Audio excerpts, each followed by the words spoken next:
Now, in Barkingside, we've got Brian, and he wants to ask about Iran. Go ahead, Brian. Yeah, good evening, Mr. I'm never wrong, Galloway. Oh, no, I'm sometimes wrong. I was wrong in, I think, April. It might have been April, it might have been May, in 1972.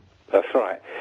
You haven't said a word about your mate, the Holocaust denier Ahmadinejad.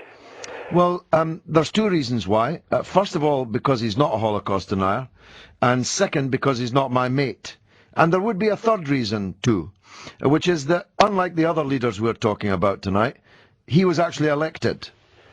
Yeah, but not in the last election. Well, how do you know that, Brian? How do I know that?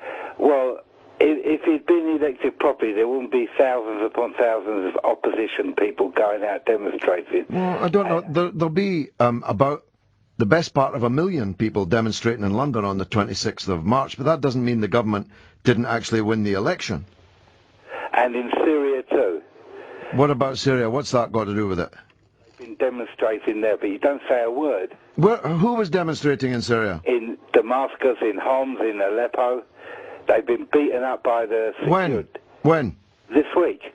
I didn't see that. You tell us about it. Well, they were demonstrating, and the secret police came and the plainclothes police, and they arrested and beat them up. How many were there, Brian? Quite a few thousand, I think. A few thousand demonstrators. Yeah, and in your best mates in Hammerstan, they were. Where? My best mates in where? Hammerstan. What's that? You call it. What's it called? I think you've probably imbibed a little too much tonight, Brian. Imbibed a little too much bile and hatred. So much so that you can't even remember the names of the countries that you're talking about.